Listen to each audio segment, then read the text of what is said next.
Góðan daginn, komið sæl, Sigurjón Baldur Hafsteinsson heiti ég og dósent hér í safnafræði við Háskóla Íslands.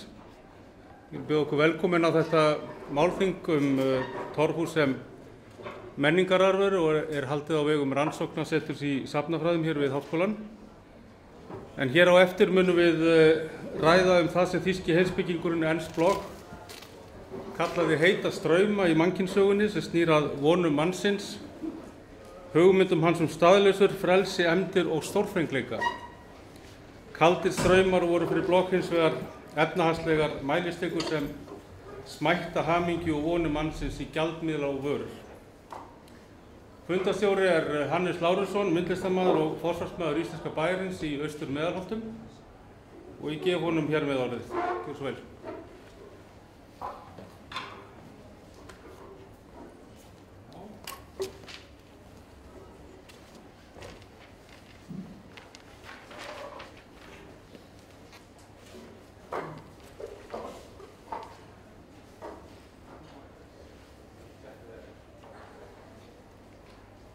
Já, góðan daginn og velkomin á þessa ráðstefnu.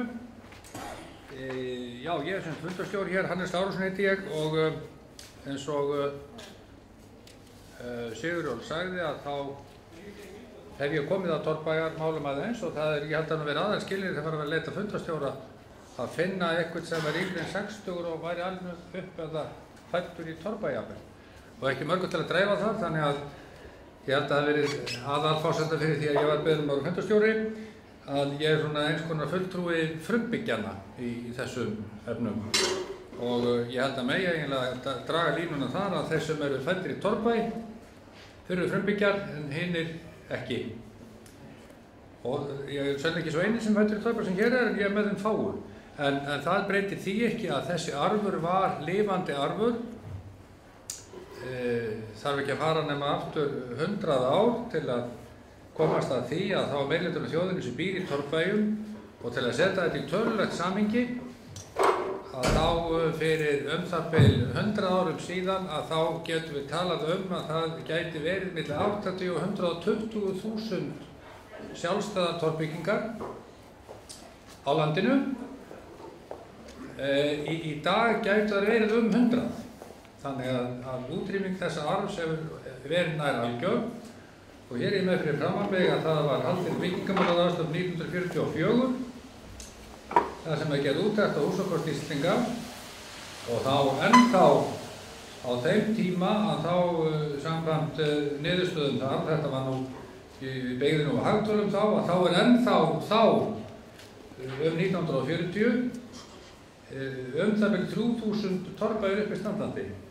Og ef allt talið, þá bjóðum okkur þessi það bil 15 hús sem fylgja hverjum torfbæ og síðan teljum við líka hús sem eru torfbæjir sem eru í kaupstöðum sem eru það bil 200 og svo framvegis og síðan var það ekki eins og talið með það sem var hér í Reykjavík í þessar úttekt og ef við teljum að torfhúsin saman, þannig að segja sem eru í svona húsaþyrpingum og svo fylgihús þá erum við ennþá að tala 1945 hátt í 50.000 byggingar. Þannig að það að vera fæddur í torfbæ eða tengdur honum, það í sjálfs ekkert merkilegt af því það svo stöðsið að þessi arfur var lifandi og það gaman að benda á það fræðimaður listamaður sem hér staddur í hérna salnum, hann benda á það bara núna í fyrradag þegar vorum að ræða þessar ráðstefnur sem í bígerð að íslenski fáninn, það fáni útrýmingar þessa arfs.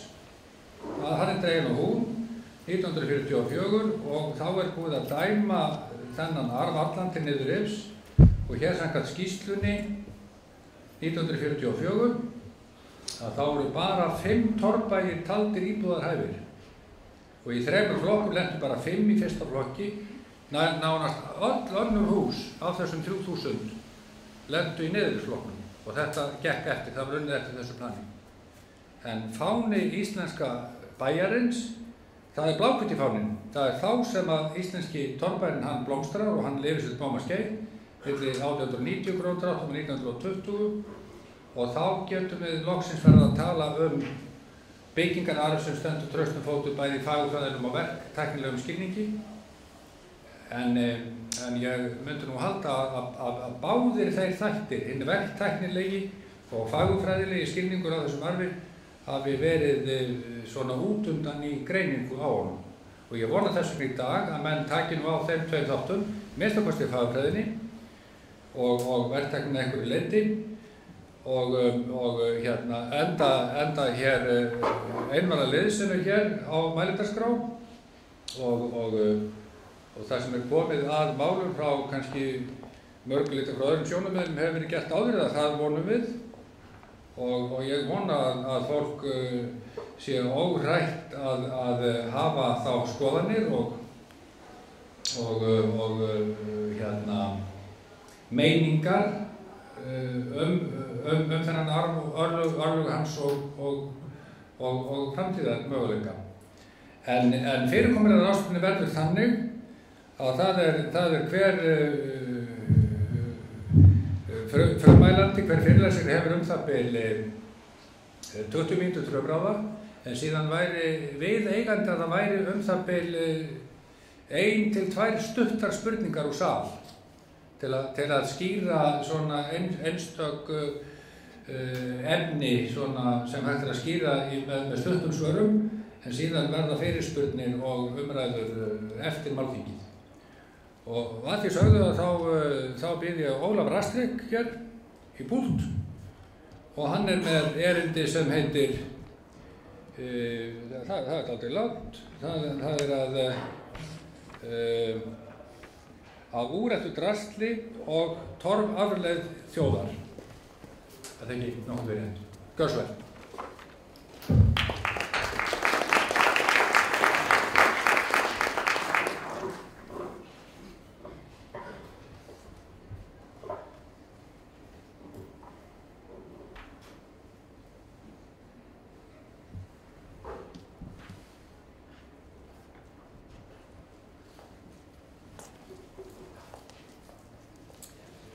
Já, komið sæl. Ég ætla nú að vera svo dónalegur að tala ekkert torfhús á þessum málþingi torfhús. Ég heldur að tala hitt hugtækið í titli þingsins, menningararf, og leyfa mér að velta fyrir mér hugtækinu menningararfur og byrja þannig kannski svolítið á öfugum enda og fá okkur til þess að hugsa með mér þetta hugtak og hvað það gerir við fyrirbæri.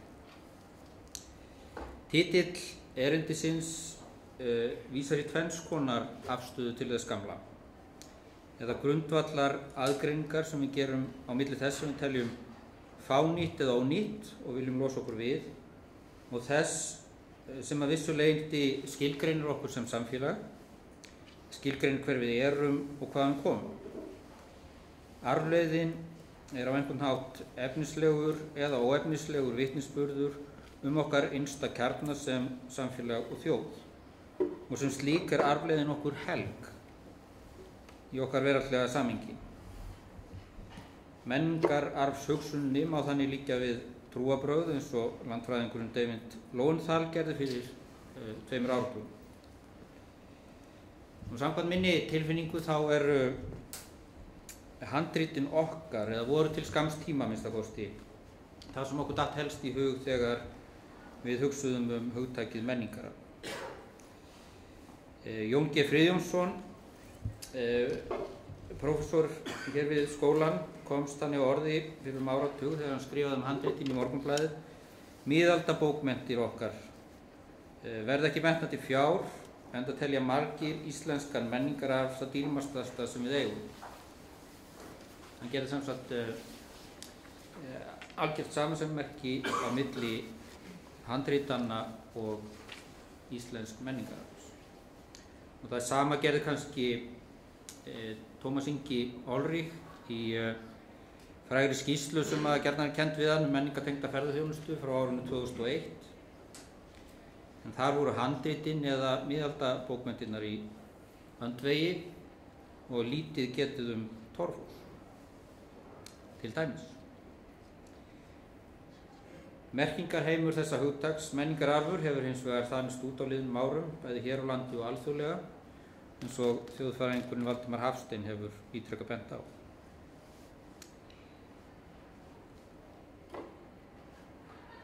Það er að minnsta kosti þannig að margir gera núna tilkall til fyrir hönd ýmissa hluta eða fyrirbrigða að vera tekin upp í formleg og óformleg registur, dýrgripa og heilagra mannatala hins sekulæra nútíma, svo vísa sér aftur til lofantals. Og vissulega felst talsverð upphefð og virðing í því að handritin okkar séu nú memory of the world, að þingvellir séu á heimsminjaskráni, og nú er komið að Torfusonum eða hvað, það má kannski segja að þau séu komið með annan fótinn í þennan virðulega félagsskap menningararfs heimsbyggðarinnar. Og þá er kannski komið að því að þurfa að fara að endurskoða skýrsluna hans Tómas. En víkjum aðeins aftur að handritunum, þessum frum eða ofur menningararfi íslensku þjóðarinnar, til þess að spá aðeins nánar í þetta konsept menningararf. Þann 13. nóvember fyrir tæpu hálfu öðru ári var haldið upp á 350 ára afmæli Árna Magnússonar með tilþýðlegum hátíðarhöldum.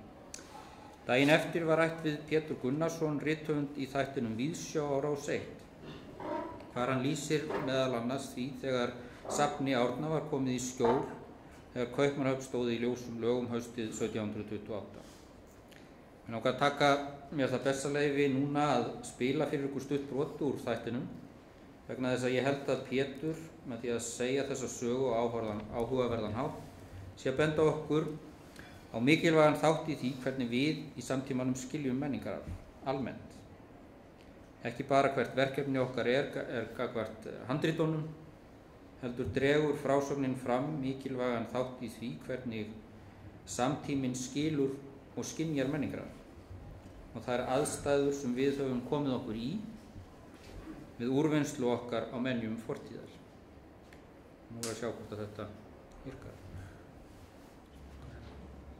Gjör á götum Kaupmannahafnar, Tanakín, Svelgi, fólk að flýja með eigur sinnar og náttúrulega líka einhverjir ræðingjar sem verða að misnota sér aðstöðuna og fara ránsendur, húsakynni og Árni getur ekki hugsað sér að hætta handritunum út í þennan voða, þannig að hann vonar í lengstu böga heldur en ná ekki hans búsi. Og það er ekki fyrir Steinar sem að hann fellst á að þjóðmennum sínum sem voru Jón Jónsson, grunnvíking og Jónsson sem var námsmaður í Kaupmannahöfn, seinna biskup, að þeir fara að bera þessi skinnhandrit út á hestvagn Árna sem býður fyrir utan. Hann hafði lánað hestvagnin, hann greiða sem við Árna þarna, hann hafði lánað hestvagnin einhverjum presti til að hann geti flutt sína búslóð og í þeim flutningum hafði hestvagnin laskast, hjólfarið af honum, þannig að það var allt saman í voða. En þessi strákar, að þeir hlaup og bera út þessi handrit, hlaða þeim á þennan vagn og vagnin kemst í burtu og handritin í skjólum.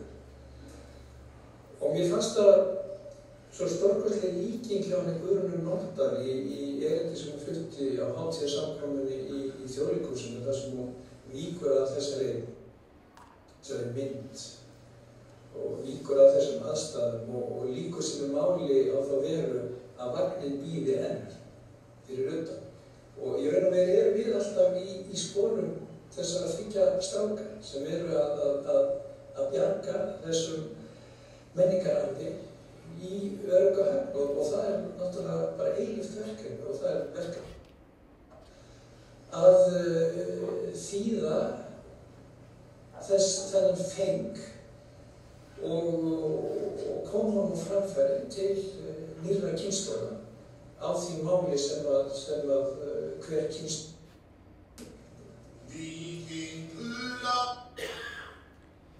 Já, við sem sagt samkvæmt þessu erum við, þegar menningararfur er annars vegar, erum við menningarerfingjarnir alltaf í einhverjum skilningi í hlutverki strákanna.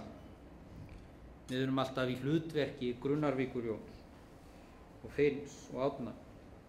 Við erum alltaf algerlega á síðustu stundu að glíma við að bjarga þegar ógn eyðileggingarinnar stendur sem hæst, koma arfleiðin í skjól með mjög erfið skilyrði með eitt vagnhjólið brotið.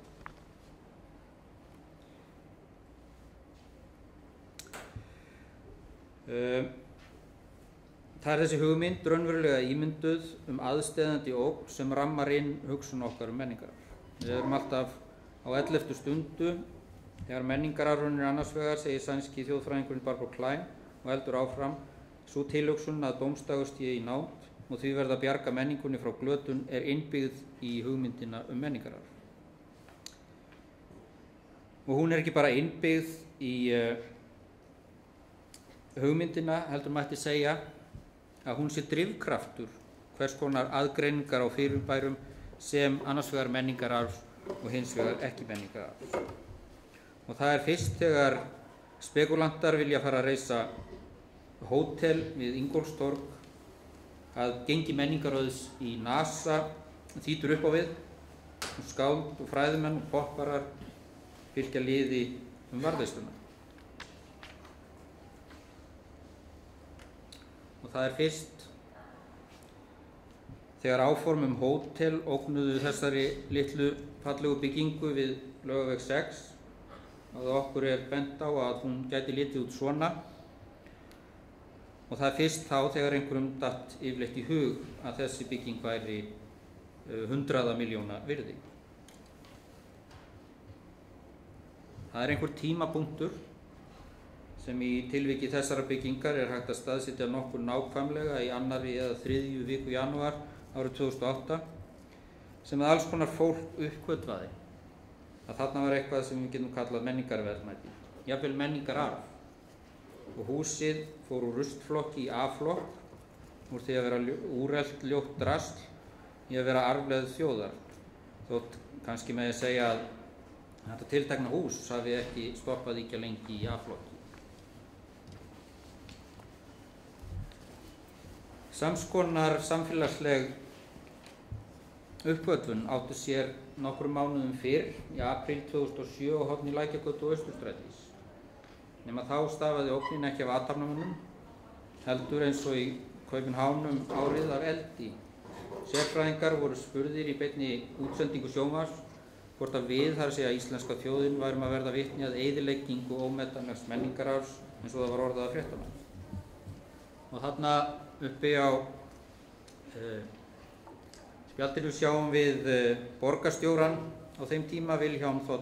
Vilhjálmsson, sem er með myndrænum hætti kominn í hlutverk Brunaveikur Jóns og félaga, kominn í slökkviliðsbúning til að leggja sitt af mörkum við björgun menningararfsins og lýsir því orðrétt yfir við blaðamann þar sem hann er staddur við rústirnar: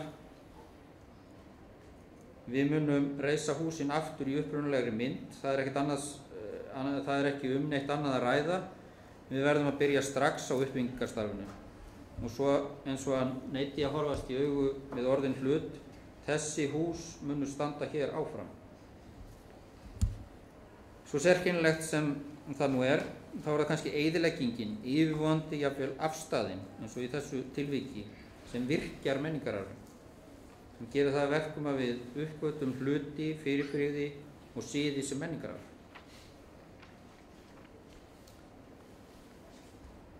Það má nefnilega ekki undir nokkrum kringumstæðum, samkvæmt þessu hugsanakerfi sem við höfum komið okkur upp, spilla menningararfinn. Og það er beinlínis bannað, eins og þið sjáuð hér af þessum lagatextum. Og það jafnvel þótt við vitum ekki alltaf, þótt við vitum það stundum, í hverju menningararfurinn okkar liggur eða hvernig við eigum að fara að því að spilla honum ekki.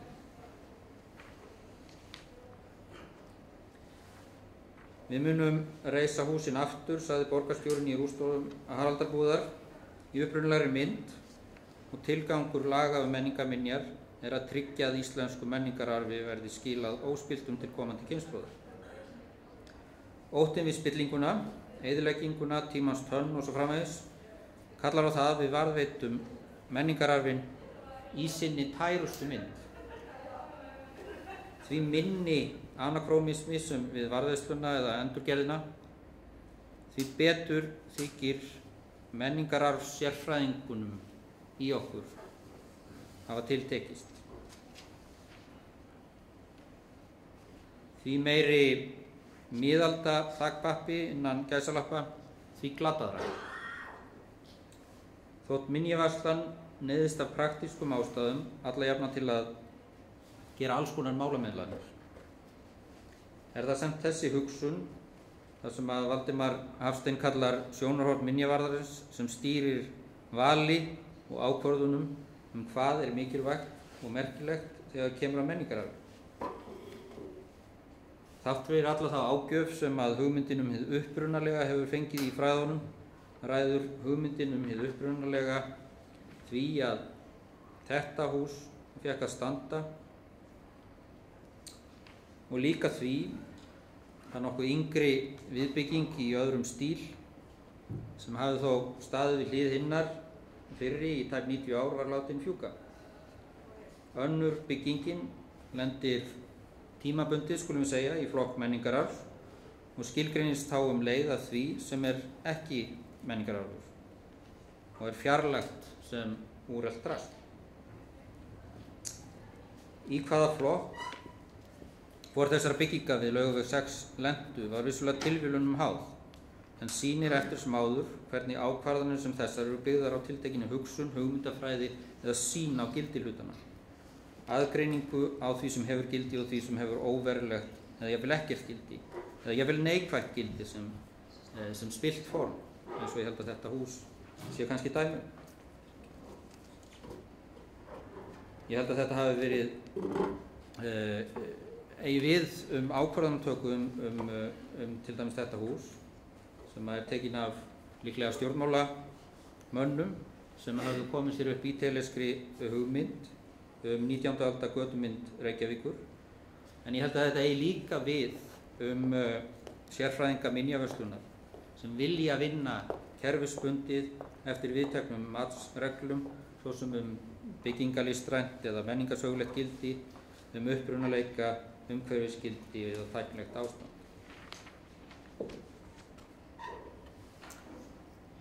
En er þá hægt að nálgast menningararf eða hugsa arfleiðina á einhvern annan hátt? Mér langar í lokin að vísa til skrifa ástralska fornleifa og menningararfsérfræðingsins Lord James Smith í þessu samhengi, en hún hefur í rannsóknum meðal annars meðal ástralska frumbyggja beint sjónum að menningararfi sem skapandi samtali samtíðar og fortíðar. Það sé að hvernig við í samtímanum notum menningararfin og hvernig liðlar kynslóðir hafa notað arfleið sína og hefðir á skapandi hátt í virku samtali. Hún talar menningararf sem menningarlegt ferli, cultural process, þar sem ný lögmerkingar bætast við og leggur leið áherslu á að menningararfur sé performatífur, snýst hvernig fólk hefur notað hið efnislega sem umgjörð utan líf sitt og menningu á hverjum tíma og í samtíma okkar, og þar með hvernig umgjörðinni hefur verið breytt í takt við nýjar þarfir og ný not. Smith vekur athygli okkar á því hvernig reynsla og upplifun af menningararfi ætti að vera nátengt skilningi okkar á hvað sé menningararfi, ekki sem eitthvað statískt fyrirbæri, heldur eitthvað sem við iðkum í gegnum minningar, frásagnir og atferli. Þegar við horfum á þessa mynd af prúðbúnum glæsilegum konum við Drekkingarhyl og þessa skopteikningu af þjóðvegahátíðinni miklu, hvort tveggja frá árinu 1994, getum við kannski hugleitt hver væri staða Þingvalla sem menningarminja og einmitt sem heimsminja ef þjóðin, innan gæsalappa, að minnsta kosti einhver hluti hennar væri ekki alltaf, öðru hverju, að performera Þingvelli og gera þannig staðinn merkingabæran í samtímanum. Og hér er þá líklega best að ég stoppi, en læt þá spurningu hanga hvort að svo áhersla á hið hreina form, aftur innan gæsalappa, hreina form torfhúsa sem að vissum ástæðum birtast í því að það er einhverjum hinn glæsilegri hús í stíllegri synkroníu sem hafa varðveist, hvort að það hafi í reynd átt þátt í að torfhúsahefðin hefur horfið úr íslenskri menningu. að í hugmyndinum varðveisluna að því marki sem hún skaut yfirleitt rótum hafi líka falist uppræting torfhúsanna, óvart. Að minnstakosti hefur til skamstíma þótt lítil eftirsjá í húsum sem báru einkenni breytilegra notkunar, húsum sem hafa verið í þeim skilningi lifandi að fólk hefur lagað það að sínum þörfum. Látið nútímann til dæmis seytla inn í baðstofuna, sett bárujárn á þakið í staðinn fyrir torf og skapa þannig anakróniska blendingar. Örlög slíkra torfhúsa hafa gjarnan verið eins og viðbyggingarinnar við Laugaveg 6 sem ekki passað inn í hugmynd borgarstjórans 19. aldar götumynd og var skilgreind sem ekki menningararfur. Og þá spyr ég, getur verið að sjónarhorn okkar, sjónarhorn minjavarðarins á byggingarliðna tíma hafi lokað augum okkar fyrir þætti hins óefnislega í hinni efnislegu menningararfleið og því að einhver marki lokað fyrir tækifæri okkar til að skilja og vinna með menningararfin á annan hátt en sem steingerð safngrips sem stendur ekki í neinum samræðum við þá menningu sem við lifum. Takk fyrir.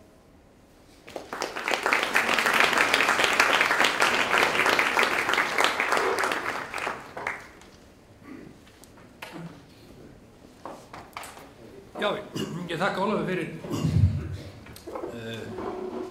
gott erindi. Það er spurning hvort að það er einhverjar spurningar sem varða menningararfshugtakið og sjónarhorn minjavarðarins í varðveislu menningararfs og hvort það er einhverjar slíkar spurningar sem komu úr sal sem Ólafi geta að svara, stuttar spurningar sem hægt er að svara með stuttum hætti. Eitthvað sem að fólki býr í brjóstu hvað það var það? Kannski ekki ennþá. En næstur á menntaskrá er Bjarni R. Einarsson og erindi hans kallast Torf tekur land. Bjarni. F. Einarsson. Já, Bjarni F. Einarsson. Takk ykkur fyrir að bjóða mér hingað. Skipta þessi tvennt. Ég ætla að lesa annars vegar skrifaðan texta og svo ætla ég að sýna ykkur myndir og spjalla þess þær. Það verður svolítið svona hardcore fornleifafræði. En fyrst ætla ég að byrja á því að sýna ykkur þennan, þið sjáum vandalega torfvegginn á meiri myndinni. Þetta er upphafið, þetta er fyrsti torfveggrunn sem ég fékk að setja hendurnar í eftir að hafa starfað í Svíþjóð og Noregi, þar sem torf er nánast óþekkt. Þetta var fyrsti torfveggrunn sem ég komst í því að ég hafði starfað í Svíþjóð og Noregi áður og þar er ekki torf og þar er engin litadýrð og þar er allt leiðilegt. En þetta byrjaði þarna. Þetta er torfveggur í jarðhýsi. Hann er það bil 1 metr á hæð, tæplega 45 cm á breidd og er algjörlega úr samhengi. Þar sé að slíkur veggur hefur hvergi annars staðar fundist mér vitanlega þó við höfum fundið einhver þúsundir jarðhýsa á Norðurlöndum í dag, þá er þetta eina jarðhýsi með svona torfvegg sem hefur enga aðra þýðingu en bara að vernda jarðhýsið frá hruni inn í það og kannski einhver fagurfræði. En við snúum okkur aftur á myndunum og eftir. Sá er fyrstur manna fjallar fræðilega húsagerð á Íslandi frá upphafi byggðar í landinu og nánast fram okkar daga er vafalaust Valtýr Guðmundsson.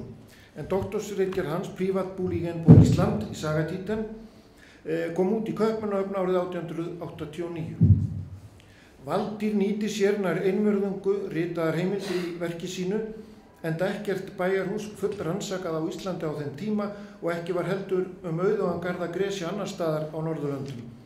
En á þeim árum voru bústaðir fólks ekki hátt skrifaðir hjá fornfræðingum þess tíma. Tíminn fór í að velta fyrir sér rúnasteinum, myndsteinum og stærri haugum og stórsteiningum steinaldarinnar.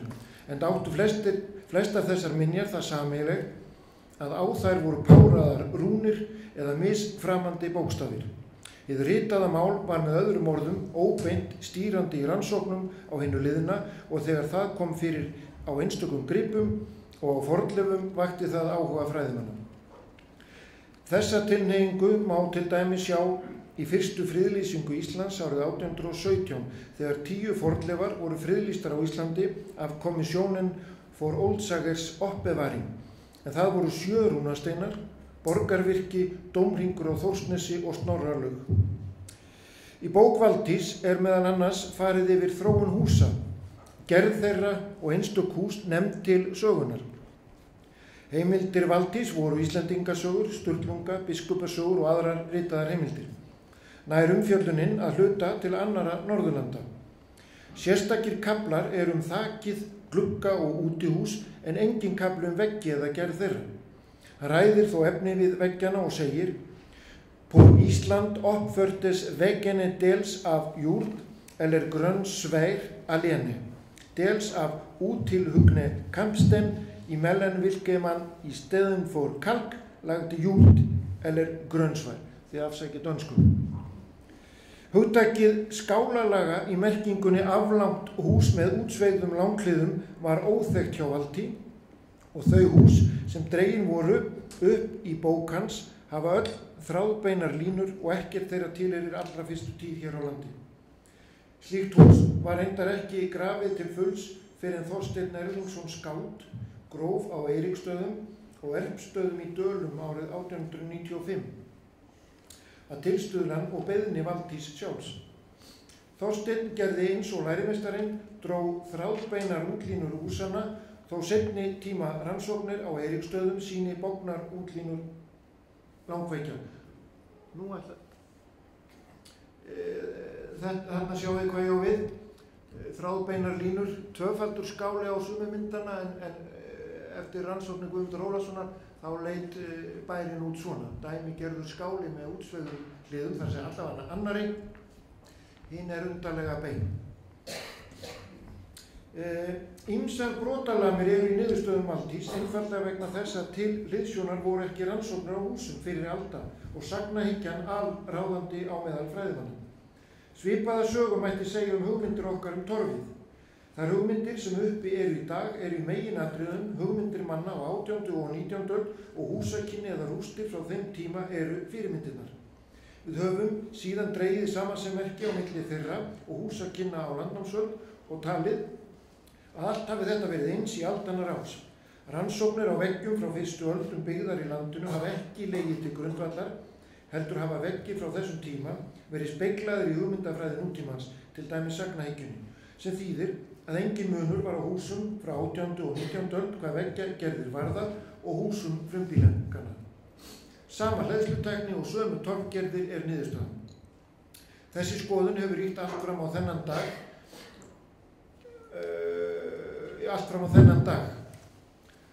Það jafn vafasamt að draga ályktanir af torftækni nútímans og ályktanir Valdís voru húsagerðirnar ef varpa á ljósi á aðstæður á landnámsöld.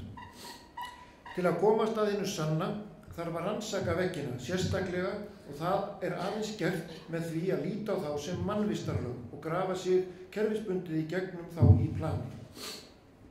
Það nægir ekki að grafa þversnið og skoða það eins og oft hefur þó verið gert. Þegar árið 1938 hafði Guðmundur Hannesson prófessor í læknisfræði orð á því að tilvitnun: Því fer þó fjarri að vér þekkjum veggagerð fornmanna til hlítar. Henni hefur ekki verið veitt sú athygli sem skyldi við rannsókn fornra húsatóta. Enda mun veggjatorfið vera víðast orðið að mold, svo að lítt verður greint hvert efnið var og hversu úr því var hlaðið. Veggjagrjótið verður þá helsta leiðbeiningin og að oft sé það ýmislega úr lagi fært, tilvitnun lýkur. Hann hafði ekki úr miklum upplýsingum að moða frekar en Valtýr og aðrir á hans tíma og segir því: veggjagerð landnámsmanna á 9. öld vitum við fátt, annað en að veggirnir voru torfi og grjóti og veggjaþykktin svipuð og nú gerist. Svo heldur hann áfram og segir: misjöfn kann hún að hafa verið, en sennilega hefur hún víðast verið óbrotin og lítt vöndum. Aðalega hlaðið úr grjóti eða hnausum. Þessi skoðun var afar lífseig og oft og iðulega var í að því og fullyrt að torfið hafi verið notað í húsakynni hér á landi í skorti á öðru betra byggingarefni, það að segja grjóti eða timbri. Þessa má gæta allt fram á þennan dag. Slíkar fullyrðingar úr lausu lofti gripnar og eiga sér engar stoðir í veruleikanum. Hið gildislaðna mat Guðmundar á vandvirkni fólks á landnámsöld sprottin upp úr hinni landlægu skoðun manna og jafnvel fyrirlitningu að torfhús væru vart hæf fólki og kom Guðmundur mjög að þeirri umræðum aldamóti 1900. Hér verður ekki farið nánar út í þá sáma. Torftæknin kom í farteski landnemanna alveg eins og öll önnur tækniþekking og verkunnátta þeirra og hún átti sér þúsundir ára sögu í ákveðnu umhverfi. Þar hafði hún þróast og aðlagast staðháttum svo sem veðurfari, aðgengi að byggingarefnum og svo framvegis. Veggir fyrstu íbýla landnemanna voru allir gerður úr torfi einu saman með 3 undantekningum og það eru allt staðir á eyjum eða alveg við ströndina. En það eru skáli í Papey, skálar í Vestmannaeyjum og skáli í Höfnum. Aðrir skálar með grjóti eins og einn skálinn í Reykjavík og skálinn í Hrísbrú í Mosfellsdal eru nokkuð yngri. Skálinn á Eiríksstöðum sem hér sýndur yngri skáli af 2 og ekki liggur á hreinu úr hvaða efnum eldri veggir voru. Ég hef ekki nákvæmar upplýsingar það, held þó að ég hafi heyrt einhvern tímann að þeir hafi verið úr torfi. Er það rétt hjá mig, Guðmundur? Eða fundust þeir yfir höfuð ekki? Nei. Undir Stöng í Þjórsárdal skáli með veggjum úr hreinu torfi og sömu sögu að segja Sámstaði og marga aðra skála frá því og eftir 1000 eftir Krist. Í Norður-Noregi voru torfhús ríkjandi húsagerð lengi fram eftir, jafnvel allt fram til miðrar 19. aldar og reyndar allsráðandi á víkingöld. Öðru máli gegnir þó Vestur-Noregi, Mið- og Suður-Svíþjóð og Danmörku alla. Þar voru ráðandi hús úr timbri, leirklíningi á fléttuverk og grjóti, þó einstaka torfhús séu þó þekkt. Torfhúsin voru alls ekki einkennandi fyrir þessi hús á þessum svæðum, heldur undantekning og líklega hús þeirra sem minna máttu sín í samfélaginu. Það hefur þó enga merkingu fyrir Norður-Noregi vegna þess að öll hús voru torfi og því vafasamt að bera slík hús saman með hús sunnar í Evrópu. Þau eru hreinlega fulltrúar gerólíkra þjóðfélagshópa. Það sem getur hafa talist gott byggingarefni á einu svæði þarf ekki hafa verið talið gott á öðrum. Margt kemur til, veðurfar, aðgengi, hefð, gæði miðað við kostnað og svo framvegis. Til gamans má geta þess að stærsti skáli frá yngri járnöld sem rannsakaður hefur verið, borg á Lúfúten í Norður-Noregi, hafði hreina torfveggi. Skálinn 80 metra á lengd sem það bil helmingi lengra en stærsti þekkti skáli á Íslandi, Böðnungstunga á Síðuheiði. Eftir að fólk hafði sest hér að og mynd tók að koma á samfélagið, hófst ferli sem ekki var stöðvað. Það ferli var aðlögun húsakynna að íslenskum aðstæðum og sá ekki fyrir endan á því fyrir en önnur byggingarefni en torfið og grjótið náðu yfirhöndinni og eftir aldamóti 1900. Í Norður-Noregi tók ferlið öðruvísi stefnu en hún var að hrein timburhús tóku yfir torfhúsin smám saman og á 15. og 16. öld eru þau orðin nokkuð algeng. Torfhúsin í Norður-Noregi hurfu þó ekki fyrir miðja 19. öldina. Sem sagt fyrir pælingar manna minjavörslu og það þess vegna sem ekkert slíkt hús varðveitt í Noregi. Þetta hreinlega fyrir þá hugsun. Bent hefur verið á að þróun í húsagerð hafi ekki þurft að vera frá hinu einfalda til hins flókna, heldur gæti hún allt eins hafa þróast frá hinu flókna til hins einfalda. Þróunin á Íslandi hefur líklega verið þessu marki brennd að einhverju leyti en í aðalatriðum litaðist þróunin eða aðlögunin af ýmsum ytri þáttum svo sem minnkandi aðgengi að eldivið og minnkandi aðgengi að timbri til að nota í þakberandi þil og stóð. Í báðum tilfellum var það vegna þurrðar annars vegar og eignarhalds hins vegar. Þessi þættir leiddu af sér færri elstæði í híbýlum, þykkari veggi, grjótleiðslur í bland við torfið og mjórri vistarverur þar sem veggir tóku við hlutverki þilanna sem þakberandi stóðir og stóðana að einhverju leyti. Hús hópuðust saman til að mæta þessum aðstæðum og tilurði íslenskar húsagerðir engum öðrum líkar eins og gangabærin og burstabærin löngu síðar. Kólnandi veðurfar var ekki beinn áhrifavaldur því elstu húsin hefðu vel getað þjónað áfram ef eldiviðurinn hefði verið nægur. Torftæknin breyttist líklega samhliða þykkari veggjum. enda þarf til dæmis talsvert mikið meira land til torftektar ef strengur skorinn en hnausar, kekkir og snittur. Til dæmis 5 cm þykkur strengur tekur 5 sinnum minna land á að vera hér en 25 cm þykkur kökkur. Einnig hugsanlegt að torftektin hafi færst frá graslendi yfir í mýrarnar, bæði til að spara graslendið og til að fá meiri gæði í hnausanum, kekkina og snittuna. Af þessu leiðir að það var eldiviðarskorturinn sem var einn helsti áhrifavaldurinn í þróun húsa á Íslandi frá landnámi fram á 20. öld. Í landi þar sem eldiviðarskortur viðvarandi vandamál torfhús yfirburðahús þegar kemur að varmabúskap. Nú skulum við snúa okkur á myndunum. Heyrist í mér ef ég reyna að tala mjög á. Það voru erfitt að geta ekki yfirgefið hljóðnum, því að það engin, þetta taka hann með sér eða eitthvað svona. En í öllu falli, þetta rannsókn í Hólmi í Austur-Skaftafellssýslu. Þetta var í annað skipti sem ég komst í kynni við fallegt íslenskt torf. Þessi skurður tekinn 1997 og ég með hana þarna til þess að sýna í raun og veru, þetta í mótsögn með allt sem mér langar til að segja. Þetta nefnilega ekki strengir, þetta einhvers konar kökkur af einhverju tagi. Það sem athyglisvert við þessa mynd að þið sjáið kekkina nákvæmlega, það nánast upp á millimetrin. Og það sem annað sem merkilegt við þetta hræðilega lélegt efni. Þetta gula efni, gjóska sem vond sem byggingarefni í sjálfu sér, til dæmis sem berandi element í einu eða öðru. Þannig sama hús, en neðst á myndinni sjáið þið hluta af strengjónum. Þetta hús sem byggt bæði úr streng og kökkum, það margviðgert og illa farið hérna neðst niður. Það slítrur af torfveggjónum sem liggja í veggnum, en neðan að þetta fór ég ekki. Þetta hús frá því skömmu eftir 870, kannski réttu megin við 900 og einhvers konar vinnsluhús í Hólmi í Nesjum. Nú alveg afleitt að komast ekki frá hljóðnum.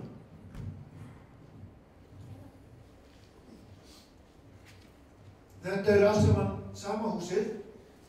Efst til vinstri pröfskurður sem gróf einhvern tíma 99 minnum við og þetta tekið á mjög gamla, lélega stafræna myndavél. En þið sjáið þarna þetta gula lag sem áðan var í kekkinum. Þetta eru strengir sem liggja þvert á stefnu hússins.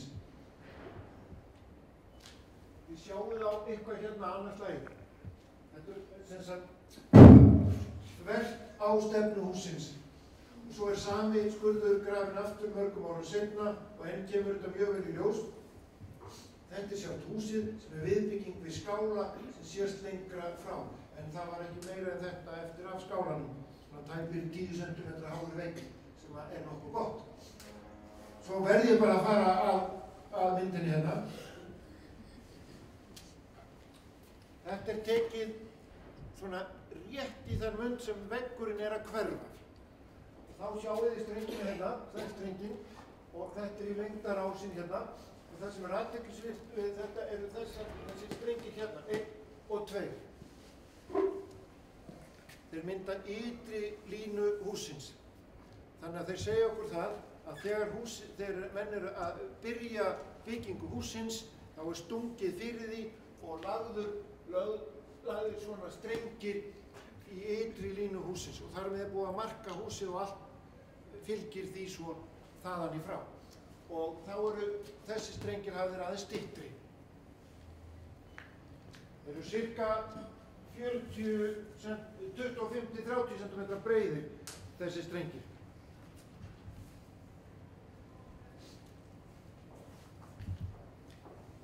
Þarna sjáu þeir sem ljósmyndin teiknuð inn í vegginn á húsinu. Kannski til að einhver standa hérna og íta á þetta. Þetta skálinn í Hólmi, þetta eldri skálinn, svo að segja. og það sem athyglisvert við hann ýmislegt, til dæmis það að það eru gafldyr á þessum skála sem afar fátítt og nánast óþekkt. Það eru þó vísbendingar það að húsið hafi fengið annað hlutverk, alveg eins og þetta hús. Eftir að hlutverki húsins lýkur sem vistarveru manna, þá þið breytt í fjós, gerðar gafldyr á gaflinn og byggður við dyrnar kampur báðum einn sem þið sjáum mjög greinilega. Það eru þessi veggir hérna. Þið sjáum líka að í þeim veggjum allt í einu komið svart gjóskulag sem sést ekki veggnum að öðru leyti vegna þess að þessi kampur kemur talsvert síðar á þessu æviskeiði þessa hús. Og líklega þessi gjóska frá eldgosi á Vatnajökulssvæðinu það bil 910.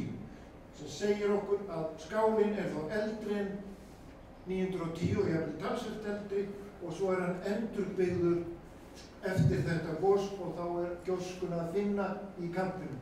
Svo þetta bara gangstígur út úr húsinu. Næsta.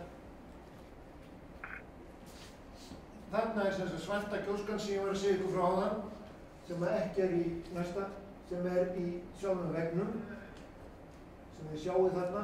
Hann grafinn í stöllum, það bara tæknilegt atriði en hann var alheill. En beint undir bílunni athyglisverður hlutur næsta. Þetta nærmynd. Efst á myndinni torfveggurinn með greinilegum þverstrengjum þvert yfir, en svo liggja afskorningarnir utan við húsið sem í sjálfsögð athyglisverð. Minnir á húsagerð á miðöldum í Skandinavíu úr timbri, þá þeim hróflað upp og svo notað skarexi til þess að fínisera veggi og spænirinn liggur enn þann dag í dag rétt fyrir neðan húsið. Þetta nákvæmlega sama ferli. Húsið klárt, það búið að reynsa það, snifta það með einhvers konar verkfæri og afskorningarnir liggja eins og hráviður við þennan langvegg og það engin umferð þarna þetta voru dyrnar lengra þarna. En það líka annað í svo þessu svörtu dílar sem aftur dúkka þarna 910, ekki þeir í veggjunum, þannig að þeir hljóta hafa verið í þakinu vegna þess að þakið var endursmíðað einhvern tímann á seinni tilverustíð. Kannski þegar fólk yfirgefur það og því breytt í fjós. Næsta. Svo erum við komin í allt annað hús hér. Þetta óþekkt hús frá 10. öld upp á Síðuheiðum, hefur ekkert nafn annað en viðköllum að streita vegna þess að það streitugil, en nú þyrfti ég aldrei þess að hafa lengra prikk eða lengri hendur, en skulum skoða 934. Það svart lag sem liggur þvert yfir allan skurðinn. Þetta eldgjárgosið 934. Svo sjáum við aftur 934. Þetta strengur í vegg sem að skorinn hefur verið eftir að þetta gos féll og honum snúið við. Þið sjáum það að dökki hlutin á laginu niðri en hann komin upp í torfinu. Þetta segir okkur það að þeir hafa skorið strenginn og snúið hann við og haft rönguna upp þegar þeir voru að hlaða. Og annað hvert lag nær í gegnum vegginn en á milli afskorningar. Og það má líka sjá neðsta strenginn til vinstri í veggnum að það búið að snuffusa landið pínulítið, gefa þess fyrir því og svo hann lagður væntanlega alveg eins og var í skálanum í Hólmi. Hann lagður til þess að forma húsið áður en sjálf byggingin á sér stað. Og það einmitt þar sem að eldgjárstafi 934 það strengur sem nær bara inn að hluta, inn að miðjan vegginn. Næstu strengið þar fyrir ofan þeir ná í gegnum. Við veit ég svo ekki hvernig þetta lítur út hinum. Þetta hluti af öðru verkefni, en verkefni var ekki beinlínis að rannsaka veggina sjálf. Þetta einhvers konar mannabústaður, þó ekki bær, hugsanlega sel eða eitthvað á Síðuheiðum við Lakaveginn, ekki langt frá upptökum hans. Og svo sjáum við hérna H1206, þetta sem sagt gjóskulagur Heklu og svo kemur Öræfajökulslægið þar fyrir ofan. Afskaplega litrík mynd og afskaplega þægilegt fyrir fornleifafræðinga á Íslandi að nota við rannsóknir á torfi og torftæknum. Næsta. Aftur komin að skálanum í Hólmi. Sjáu þessa bungu, hún var lengi að vefjast fyrir okkur, en í henni má sjá allar þær gjóskur sem koma fyrir í veggnum. Þetta í raun og veru bunga gerð úr torfi. Og túlkunin að þetta hérna efniviður sem tekinn heim á bæ á þurrkvöllin, svo að segja, til þess að notast við, eða þegar þurfa þótti hvort sem það voru viðgerðir, endurbyggingar eða nýgerðir á húsum. Sem sagt, torfbingur. Næsta.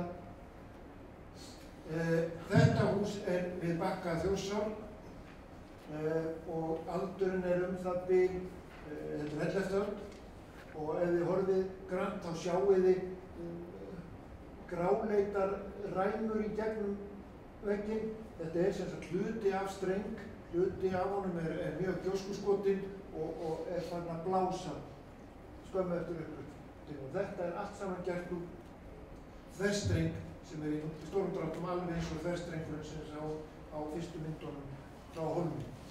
Þetta greinilega ekki skáli. Þetta nákvæmlega hús eins og Valtýr taldi vera hús frumbýlinganna og hann sýnir í bókinni sinni. Þetta eru aflöng hús sem eru arftakar skálinu. Ég sagði í textanum að ferli það hafði meðal annars í för með sér hús við Mjórri. Þetta talsvert Mjórra hús.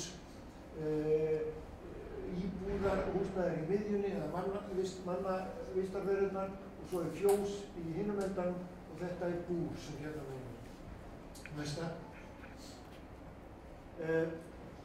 Þetta veggur inn í húsinu sem vorum að skoða, sem var næst okkur. Röskunin þarna, þetta loftgat eða gat sem hefur verið byggt í vegginn, væntanlega til þess að halda búrinu þurru. Til hvers búrið vitum við ekki, en það gæti hafa verið eldiviðargeymslan. En þarna sjáið þið hvernig gatið búið til. Þið sjáið alveg strengina. Ég vona það, ég næ ekki alltaf upp, en það meiri sig hægt að sjá hvernig gatið formað. Það var settur strengur syngur megin og svo hlaðið upp og gatið myndað. Já, svarta lagið sem að sjást hér og hver þetta landnámslæðið. Líka mjög vont efni í torf. Næsta. Þetta hús lá undir hinu og hérna allt í hennu dúkar upp eitthvað algjörlega nýtt. Það eru örmjóar ræmur sem þó ná ekki í gegnum vegginn og liggja eiginlega bæði langsum og þversum á veggina. Og mjög litríkt. Hérna komin einhver hugsanlega þetta tekið mýri, alltaf fullið neitt það. En þetta hefur aldrei sést áður svo ég viti til í íslenskum veggjum og ég hef ekkert nafn á þetta ennþá. Næsta. Ef þið skoðið hornið niður til vinstri, þar að segja þetta hérna horn, og berið sama horn á hinni myndinni, þá sjáu þið að það þarf að breyta torfurnar stefnu. Það eru lagðar eins og kubbar nánast, þvers og kruss endalaust til að binda hvort annað alla liður. Munurinn þarna á þessu gæti verið 20-30 cm, ég hef það ekki alveg í kollinu. En þennan vegg grófum við einmitt þannig, við flettum ofan hægt og rólega nokkra sentimetra í einu og tókum svo myndir og þá dúkað upp svona strúktúra. Næsta. Þetta þá húsið, það að segja endir hérna, hann hluti af eldra hús sem á myndinni raunum, þannig að sjáu þið þessar undarlegu torfur. Hitt húsið fjárhús frá Tótult sem lá ofan á Höllutröllinu. Næsta. Prófaði einu sinni enn. Nei. Farðu leiðina setja næsta og leiðina aðeins að jafna sig. Ég held að dúkir myndirinn. Ég ætla að ljúka þessu einmitt með því að tala þessi 3 hús. 3. húsið kemur hérna rétt strax, það er svo stórt og þungt í vögg. Þetta að mínu mati hátindur íslenskra torfhúsa á 14. og 15. öld. Allt sem kom eftir það var recent rubbish, ég hef engan áhuga á því. Þá byrjaði hugsanlega þetta sem ég var í að áðan ákveðin enska orðið maladaptation, það vantar íslenskt orðið við það, sem er þróun í vitlausátt, vond þróun. Hvaða orð getum við notaði við það? Maladaptation. Efsta húsið til vinstri er gröf í Öræfasveit sem fór 1372. Það eru lítilsháttar elstaði í því húsi. Flest frekar lítil og aumingjaleg og jafnvel mikil vaf á því hvort að elstaði sé yfir höfuð að ræða í mörgum þeirra og talað að sum þeirra hafi bara verið notuð endrum og eins. Næsta húsi sem er kúabót fór í Kötluhlaup einhvern tímann vantarlega 1450-1500. Þar voru tvær vistarverurnar, það stæðstu skáli og stofa sem við segjum alltaf, það heitir alltaf skáli og stofa. Það var ekkert eldstæði í stofinu og það var ekkert eldstæði í skálinu. Afskaplega sérstakt, þetta er stæðsta hús sem rannsakað hefur verið á Íslandi til þessa, er í raun og veru ríkismannshús, hlýtur að vera, sem fer skyndilega í flóði. Það er sem sagt ekkert eldstæði. Af hverju er engin eldstæði í þessum húsum? Jú, það þurfti ekki eldstæði vegna þess að með því að hafa veggina nógu fjandið þykka og hafa rými nógu þröng og nógu marga einstaklingi í rýmunum þá nægir það. Ein manneski er það bil 100 vött, 10 manna fjölskylda er þess vegna það bil 1000 vatta hitaelement og 3 metra þykkir veggir halda býsna vel hitum. Í öllum þessum dæmi hérna, þessum tveimur, þá vantar að gera grein fyrir þykkt veggjana að húsbaki sem snýr í norður. Þetta eru hús sem við liggja þannig við að norðanáttin er vest. Það þótti ekki ástæða ekki ástæða til þess að aðtuga þykkt veggja.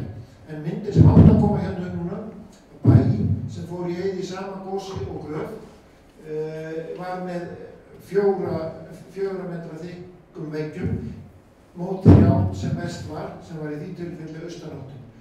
Og þar var ekki heldur neitt eldstæði utan sjálft eldhúsið.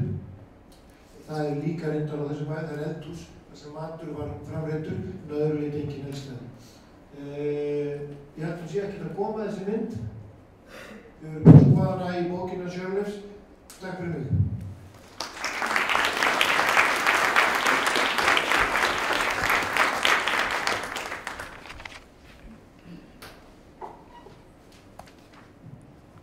Já, þakkum Bjarna fyrir mjög fróðlegt erindi, þar sem að nú við hæfi að byrja eins djúpt í rótunum hægt er.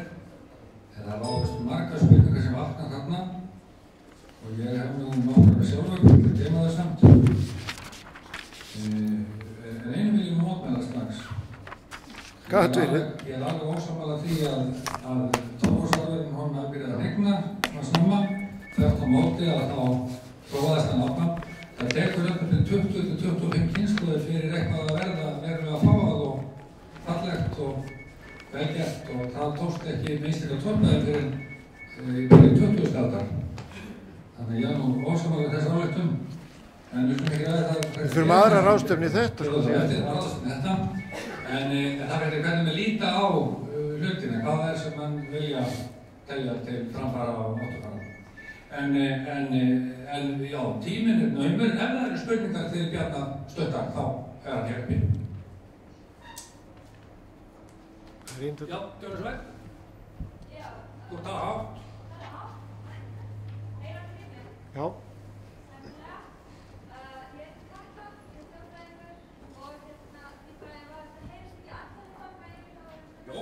Jú, ég heyri með þessar aðferð.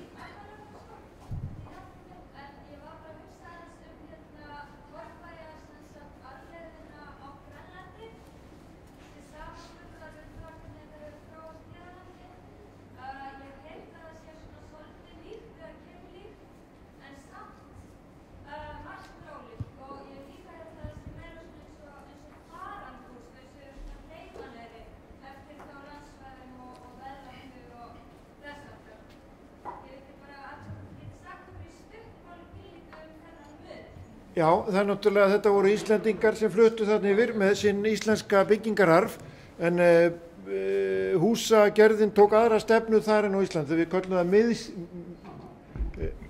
hinn miðjaði bær. Hann var sem þetta ekki með göngum, heldur hópaðist allt saman með fjósi og þannig. En byggingarefnin voru alveg eins. Hann kannski ennþá meira aðlagar að aðstæðum á Grænlandi, væntanlega. Gangnabærinn dúkkaði aldrei þar upp.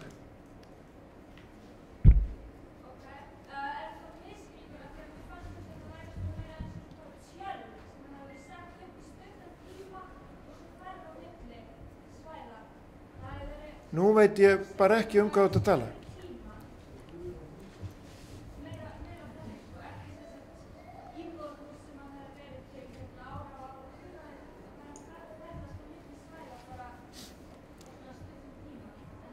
Ég hef ekkert svar við þessu. Já, ein stutt spurning viðbót. Varst þú með spurningu? Já, ég heiti Berglind Björgvinsdóttir og við langaði bara að spyrja á hvaða árum var þetta sem að þú telur að hápunkturinn hafi verið í þessari arfleifð? 14., 15. og einhverju leyti 16. öld. Þau hús sem rannsökuð hafa verið eftir þetta, það heitir Sandartunga til dæmis og Lá, eitthvað nú að dottur haustum á mér. Þetta eru 2 örreitiskot, allt annars eðlis og annað þeirra, Sandartunga í Þjórsárdal, lögbýli árið 1680 skulum segja, einhvern tíma þá, og þetta algjört örreitiskot og stenst engan samanburð við þessi sem ég var að sýna hérna áðan. Þannig að það er ekki hægt annað sem fornleifafræðingur en að lesa talsverða hnignun út úr þeim bæjum. Forna Lá var það ekki á Snæfellsnesi. Þannig að ykkur tíman upp úr 1500 þá fara hlutirnir að versna.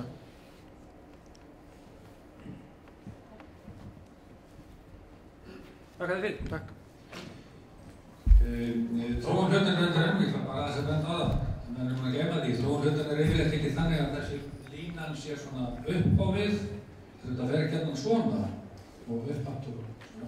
Þannig þróaðist torfurinn. Hann átti sín hnignunaskeið og svo reis hann upp og svo átti hann sitt síðasta hnignunaskeið sem var ekki afturkræft og það var 1944 eða 45. En næst á mælendaskrá hér Hildugunn Sverrisdóttir og meðerendir byggt í löndum tímans. Komið sæl, heyrið þið í mér.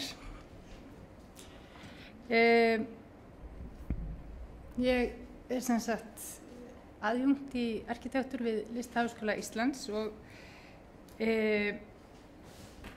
arkitektur sem fag og fræðigrein hefur eðlilega látið sig torfbyggingar að nokkru leyti fara með undanfarna áratugi. Þótt að auðveldlega mætti færa rauk fyrir því að sá áhugi hafi verið nokkuð jaðarsettur. Flókið. Ég ekki aðeins svo hávært þarna fyrir ykkur? Þetta er bara allt svona flott. Okay. Tala hér. Betra. Ok. Náttúrulega að það má auðveldlega færa rauk fyrir því að þessi áhugi hafi verið nokkuð jaðarsettur og kannski helst stundar af þröngum hópi áhuga fólks. Og þetta tómlæti gagnvart menningararfinum að væri náttúrulega auðvitað hægt að skýra með bara auknu aðgengi af öðrum byggingarefnum sem að kannski eru meira í anda þeirrar alþjóðavæðingar byggingarlistarinnar sem að einkennt hefur síðustu öld. Og sérstaklega nú í lok þúsaldarinnar hefur það svona náð ákveðnum hápunkti með því að við höfum sendu núna JPEG skjöl á milli heimsálfa og í alls konar arkitektursamkeppnum og þar með orðið svolítið lítið eftir að því tímarými og því svona þeim skilningi af staðarháttum og staðbundnu auðlindum sem kannski maður skildi ætla að væru nauðsynlegt til þess að hugsa arkitektur allavega út frá sjálfbærni og siðferðissjónarmið. En það má kannski líka skýra þetta áhugaleysi á kannski augljósri menningarlegri þróun þjóðarinnar sem að á landi þessum sjálfstæði og ný endurskoðuð sjálfsmynd á mjög stuttum tímabili í rauninni, hálfri öld og síðustu öld, gera það verkum að sko kannski nokkuð eðlilegt að kapp fram á við sé fólki hugstæðara heldur en það að líta aftur og og læra af reynslunni, af því að okkur lá ju mikið á að verða menn með mönnum og svona alvöru fólk í alþjóða samhengi. Og mér langar kannski til þess að fara bara östutt yfir sögunni sem blasir við mér og reyna að útskýra hvernig ég tel mikilvægt við fyrir að skoða þennan alveg í nýju samhengi. Ég mun í fyrirlestunum sýna inn á milli nemendaverk frá Listaháskólanum og úr samstarfi við nokkra deildir innan skólans, og ég vil bara taka það fram að ég mun svona ítrekað sýna myndefni frá sem kemur úr BA-verkefni frá Antoni Svani Guðmundssyni sem útskrifaðist 2013 með BA-gráðu frá skólanum, og bakgrunnurinn er sem sagt sveifluháls við Kleifarvatn, bara þannig að það sé svona sem svona fulltrúi landsins í þessu samhengi. En allavega þá langar mig til þess að leggja inn smá fræ sem að ég stel frá franska heimspekingnum Jacques Derrida, sem hvetur okkur til þess að skoða hvað kemur á undan spurningunni, og vilja að það ganga svo langt að segja að undan spurningunni kemur mögulega svarið. Að það sé kannski mikilvægt að beina sjónum að því hvað kemur á undan þegar við leitum lausna og svara í flóknum heimi.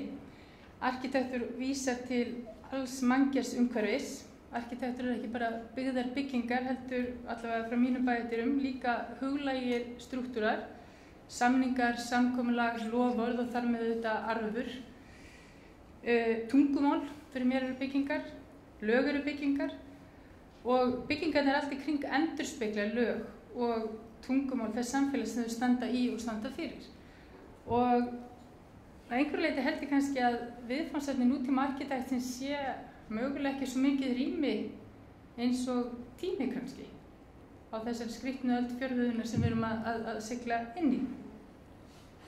Og í því samhengi þá langar mig kannski til þess að spyrja, getur verið að torfbærinn í torfbænum liggi lúmskari birtingamynd mannlegra reisnar, svar við því hvað það er að vera lítil stærð, pínulítil stærð, í óyfirstíglega stórum kvarða sem þó ætti að eiga enn miðlægt erindi við okkur, ef við skoðum það nánar. Eins og ég sagði að manngert umhverfi birtist ekki eingöngu í byggingatækninni sjálfri eða notagildi rýmanna. Forminni hins manngerða umhverfis endurspeglar ekki síður huglæga formgerð, huglæga strúktúra, næmisarf, hinna sameinuðu skynjunar, hinn huglæga arf sem býr í skilningi á landi, í skilningi á afstöðu og hvörðum, í skilningi á orku í samhengi framkvæmda, efnis í samhengi auðlinda eða skorst. Og að því leyti held ég sé mikilvægt að við beinum sjónum okkur að því leynda fornminni sem býr í þessu óminni íslenskra torfbygginga. Og bara rétt til þess að í því samhengi er áhugavert að benda bara strax á að við brutum 700% nýs lands á 2-3 áratugum á síðustu öld fyrir höfuðborgina Reykjavík í gegnum móderníska borgarvæðingarnar.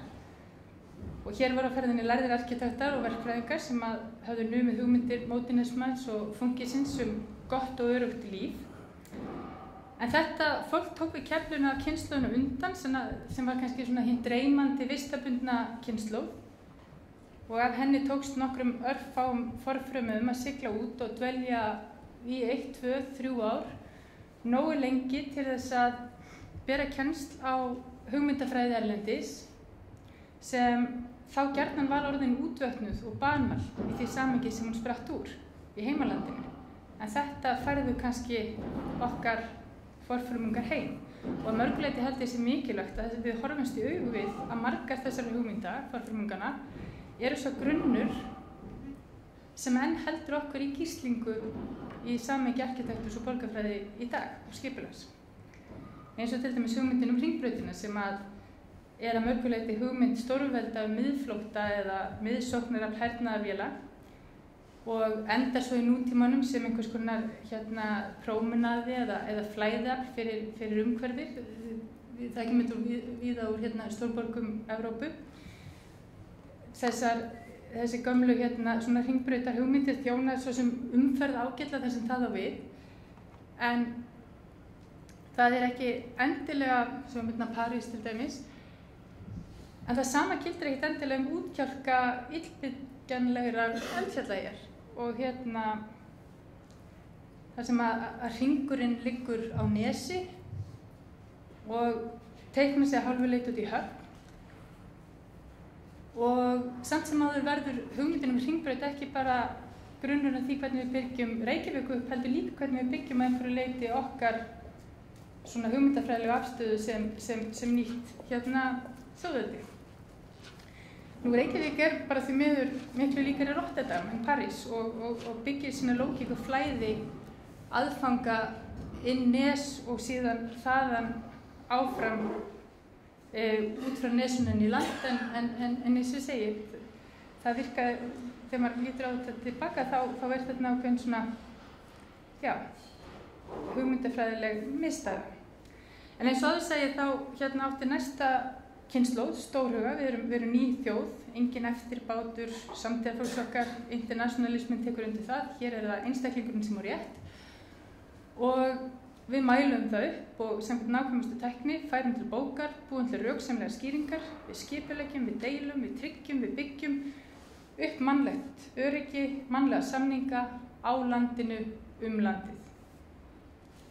Nú, að mörguleyti má segja að það sama gildi auðvitað fræðimenn á sviði arkitektúrs af módernísku kynslóðinni, eðli málsins samkvæmt, að þá kemur hugmyndafræðin og sprettur hún út frá þessari löngun til þess að ná utan gæðin og mælanleika þeirra og það sem sagt mælt og fært til bókar, skoðað og stúderað og hingað hafa komið kynslóðar sérstaklega dönskum prófessorum og arkitektum til að mæla upp kirkjur og byggingar, hleðslur, kortleggja stíla og síðan höfum við séð allavega 2 eða 3 kynslóðar hérlendra fræðimanna á sviði manngerðsumhverfis, gjarnan í samvinnu við sagnfræðinga og fornleifafræðinga, vinna í þessum anda að vissuleyti rökhyggju og mælanleika og nálgast byggingararfinn þaðan, en auðvitað líka út frá kannski við víðara veru og fyrirbæra fræðilegu samhengi, en þó, eins og ég segi, út frá tækni, út frá þessum vilja til þess að skilja hvað liggur í tækni og struktúr, eins og Bjarni kom líka vel inn á í sínum fyrirlestri áðan. Og ég læt þeim eftir að gera þessum þætti arkitektúr sem skil, þeir gera það miklu betur en ég, en ég held að ég þurfi að stíða fram sem kannski fulltrúi nýrra kynslóðar, fræða og fagfólks í arkitektúr sem horfir svolítið öðruvísi fram á veginn eða allavega á öðruvísi veruleika, ekki bara hérlendis, heldur einnig í stærra alþjóðlega samhengi. Og eðli málsins samkvæmt, við erum svolítið á mörkum, sérstaklega hér kannski, ekki bara í borgarsamhenginu heldur líka til sveita á mörkum það sem að kallast regeneration eða endurkynslun, þar að segja húsakropparnir, þeir sem að tóku við af torfbæjunum þegar þeim var jafna við jörðina, eru komnir á tíma, við höfum heyrt eyðibýlaverkefnin og annað slíkt. Við erum komin á tíma þar sem þarf að endurskoða og endurskilgreina hvað við ætlum að gera þessa kroppa og hvernig við ætlum að halda áfram. Og að mörguleyti þá og raunar held ég að þessi gjöf arkitektúrfagsins til fræðana, þá getum við aldrei leyft okkur lúxusuna því að skoða nokkuð hlut á einu tungumáli eða einu lagi eða í einum skala. Engin bygging stakstæð og allar hafa afgerandi áhrif á umhverfi sitt og það valdakerfi sem það er ýmist gagnrýna, ráðast á, staðfesta, bæði út í samfélaginu en ekkert síður inn á við. Hvernig er opna upp og loka fyrir samskiptum og hvernig er tengja fólk eða sundraði bara með því að skipuleggja byggingarefni á ákveðinn hátt. Og auðvitað tengist þetta líka inn í stærra net aðfanga, vinnuafls, vinnusiðfræði og auðlindanýtingar. En ég held að okkur hefur tekist að skilja í gegnum þessi lærdómsríku öld að það byggir enginn á þessu landi. Landi á vissulega svona fegurð og svona, upp einhverjum ekki mæla líka. En þegar við byggjum, þá hefjum við samvistir við það, samlífi með því, og það getur verið ljómandi rómantískt og fallegt til að byrja með. rétt eins og hvað ástarsambandi en það dugir cirka bát eins lengi og það tekur meðal túristanna að keyra í kringu landið og koma sér síðan aftur heim. Við sem eftir sitjum, við þurfum hægt og bítandi að horfast á augu við hversdagsleikann sem fyrir að blasa við, hvernig það er að búa með skepnunni þegar brímanum sleppir, hvernig það skekur sig og hreyfir, dimmu skammdegistunglindinu sem brotið er reglulega upp með reiðiköstum og roki, veðurblíð og djöfulgangi túndrubeltisins, frera og þýðu, syngt og heilagt á víxl, sífelldu táraflóði vikum saman í júní, ADHD-manni og depressífu skrimslinu sem þetta land og við búum með og hvernig það liggur einangrað, afskekt, þvermóðskufullt og gjöfult, ægifagurt og umfram allt þverstæðikennt. Nánast öll arkitektastéttin sem að starfa nú og hefur starfað undanfarið hefur þurft að sækja alla sína menntun erlendis og ég gerði mér fyrst grein fyrir því fyrir nokkrum árum að ég átti í rauninni minningum líkamlega viðbrögð vanmáttar við því að nálgast arkitektur út frá parísku umhverfi þar sem ég hóf mitt nám. Líkanámið skildi að ég myndi aldrei skilja róttækt hvaðan efnið kom, hvernig það hegðaði sér, hvað fór fram á bak við þessar hásmönsku fasöður eða húsahliðar sem að mættu mér og hvernig ég mætti í rauninni tilenga mér það að skilja það nægilega vel til þess að bæði læra af því og fara að tala á þessu tungumáli. Þetta er mjög áhugavert hvernig bara líkaminn skildi þetta. Og ég held að margir kannast við þetta og svo svona í lok námsins þá fer fólk svona örvæntingafullt að horfast í augu við það að bráðum þurfið að fara að díla við þennan sjóðbeitarhring og hvernig maður borar rassinum á sér ofan í hann og fólk lamast og fer að reyna að búa til allavega eitt verkefni í gagnrýnu samtali við kennara og lendir síðan held í flest okkar í þeirri gildru að það verður lítið svör og meira banal og klísukennda svona aðdáun og eitthvað röfla á upphafinu menningu, skáklistar og bókmyndafræði og við sitjum svolítið eftir með sveita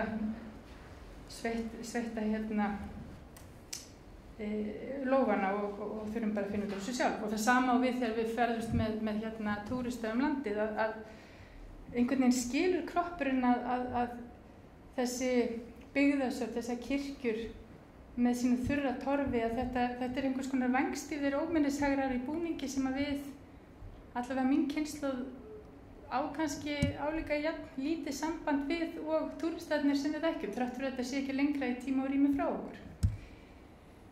Þannig að þegar ég tók við arkitekturbrautinni fyrir nokkrum árum að þá þótti mér mjög mikilvægt að nemendur hér sem hugsuðu sér að starfa hér í framtíðinni nytu góðs á því að hefja námið sitt hér. Að þau fengju að hefja námið sitt á því að máta sig við sjóndeildarhringinn. Vissulega höfum við verið í samstarfi við Árbæjarsafn og þau hafa fengið að vera í uppmælingum líka en fyrsta ára okkar hefur undanfarin ár sem borið gæfi til þess að heimsækja stofnunina Íslenska bæinn í Flóanum og auðvitað lært að skera torfinn ekki bara það. Þau hafa fengið að heyra soghljóðið sem heyrist þegar að maður sker snittuna úr mýrinni. Það kemur undarlega merkilega líkamlega svona eins og maður sé svona skera svona þykkt síðustykki úr góðu læri og þau svona goggan upp úr mýrinni eins og þorsk og þetta læra að leggja hann líka en þau læra að finna andlit steinsins, fá að heyra hvernig steinninn þrátt fyrir að bærinn væri að þeim virðist steinsnar frá fjalli gekk í arf milli kynslóða vegna þess hvað var erfitt að flytja og þau læra að skilja ryþma líkamanns og það bara einfaldlega það hvað kostaði að hitaeiningum að sækja steinin í fjallinu og að skilja valdastrúktur þess að búa í sjónarfjarlægð frá steininum en hafa einfaldlega ekki orkuna hitaeiningafjöldan eða mannaflan til þess að fara og ná í hann. Þetta er magnaðar upplýsingar og magnaður grunnur fyrir þessar nemendur að skilja. Og það sem meira þau læra líka og það er algjörlega magnað hvað gerist við það að þau fá að sofa í bænum og að skilja, þetta er að fyrsta sem við gera saman sem 14 manna hópur, að skilja félagslegu getuna, félagslega valdastrúkturinn sem liggur í torfbænum. Hvernig hann svissast eingöngu með því að halla bakinu fram á við aftur á við frá félagslegu samhengi yfir í prívat. Og þetta þekkjum við náttúrulega, þau hvað sem að vilja sér fátækt fólk, að þar til dæmis alveg gríðarlega sterk lýsing á því þegar að sögumaður gerir sér grein fyrir að faðir hans yfirgefinn sem ómaga á bæ og þetta barn á ekki mamma og pappa, þetta á ekki barnaherbergi á Toys R Us. Það hefur ekki einu svona vald yfir hurðarblaði og það stígur í myrkri gangsins aftur á bak, inn í myrkrið sem þá allt í einu fullt og verður varið og hjúpað af þykkt myrkursins og getur grátið í friði þar. Og þetta skilja krakkarnir á því að vera í bænum 1-2 nætur. Þetta er ótrúlega gjöf og þannig eins og ég segi, valdastrúktur, samfélag, innvera, hýði, skjól, hlýja, kannski og ekki láta lýðheilsufólkið eða lækna heyra í mér, en kannski hefur hreinlega orðið náttúruval á Íslandi, þannig að við erum kannski upp til hópa ADHD sem þarf bara líka leggjast í hýð og safna kröftum eins og jörðina á veturna, hvað veit ég. En sem sagt allt þetta hefur líka verið í virku samstarfi, bæði við stofnunina Íslenska bæinn og Dr. Sigurjón P. Hafsteinsson í Satnadeild Háskóla Íslands og hefur gefið af sér ýmist samstarf, bæði aðferðum sumarháskóla og ýmsan vettvang til samtals vistvæna staðbundna aðferðafræði, arkitektúr og menningararfi. Og eins höfum við hef ég unnið bæði með heimspekideildinni hér og landfræðinni í rannsóknum með nemendum á bæði veru- og fyrirbærafræðilegri getu torfbæjarins, en ekki síður hvernig staðsetning bæjanna býr til ósýnilegt net stjórnsýslu sem er ekki kortlagt en þarf síðan að hitta hið opinbera net og lendir að mörgu leyti í sams konar gíslingu og borgarsamhengið áður. Það er að segja, það eru alls konar skipulags og hierarkíur í valdakerfinu, en þegar nemendur fara með aðferðafræði arkitektúrsins og landfræðinnar og gerendunetskenningar félagsfræðina og skoða hvar liggur valdakerfið í eignarhaldi og svona ættar, veldi torfbæinn út á landi, það er að segja ekki endilega torfbæinn í dag, heldur sprettur kannski úr sömu svona svæðisfræði, að þá liggur þarna aftur, liggja 2 lög, annars verð það sem er sprottið af landinu og hins verð það sem er sprottið af svona rökhyggjulegu stjórnkerfi og valdi liggur í gíslingu þarna á milli og er ekki skýrt. Þannig að þarna held ég að sé mikilvægur þáttur sem sagt þessi alls og út af hverju þurfa að spyrja þessu spurningu? Jú, einfaldlega vegna þess að svo ég vísi Andrésna Magnússona þá erum við algjörlega ómælanleg þjóð í stóra samhenginu en samt veiðum við 3-4% af öllum veiddum fiski í heiminum sem ætti að gera okkur svo viðurstyggilega rík að Noregur bara myndi hvítna í samanburði. Þá er ég ekki einu sinni farin að tala um orkuna eða þá staðreynd að við erum stórt ferðamannaríki. En samt virðist við alltaf verið eins og læmingjar algjörlega á kanti klætsins að henda okkur fram af og mig grunar að þetta hafi með einmitt infrastruktúra að gera. Við erum 300.000 og við tökum aldrei eina einustu ákvörðun byggða út frá þeirri staðreynd og þetta sjáum við líka til dæmis í mæli með því skoða þessa grein hans Tómas Forsi sem er í nýútkomnu bók Scarcity in Excess. Það sem hann lýsir einmitt þessu þegar hann ferðast Ísland eða er að gera samkeppnir á Íslandi að það sem er lýst sem bæ á kortinu er varla hús, skiljiði þau, hvar byrjar bærinn og hvar endar bærinn í samhengi útlendinga þá er bara hugmyndin bæ eins og það blasir við í íslensku samhengi hálfgerð þversögn eða þverstæða. Þannig að og það sem er svo áhugavert að þegar tilkemur eins og með rafmagnslínurnar, þegar virkilega á reynir, þá skiljum við þetta. Þegar ekki er hægt að splæsa eða græja, þegar hlutinni virkilega þurfa að standa og til þess hugsa, þá getum við það. Þá hugsum við með landinu, í landinu. Maður geti haldið að rafmagnslínurnar standi á landinu, en í rauninni það fjallar að stökkur kapallinn, hann dansar með svona beinagrind, staurana, vegna þess að við skiljum að við myndum grafa núna í jörðina, þá myndi hann vera of stökkur til þess að þola fyrir ekki sveigjanleika landsins. Þetta skiljum við þegar öll er á botni kvöld, og þeir virkilega mikið leikur við, en í þessari svona ofgnótt samtímans þá verðist við gleyma þessu. Þannig að allt þetta til að segja, ég held að ný kynslóð arkitekta þurfi að horfa öðruvísi til þess að manngerðarumhverfis og skoða þessa gríðarlegu getu torfbæjarins og mér langar jafnvel að gera svo djörf að segja svolítið um ánamaðkinn að eins og fjöltóla sagaríkt kynfæri þá situr flóra torfbæja, íslenska torfbæja í óminni safaríkra lenda þessa lands, þessa spíkuga lands og hvíslar til okkar ef við hlustum, lausnin að því hvernig við týngum okkur ekki á því heldur með því. Takk.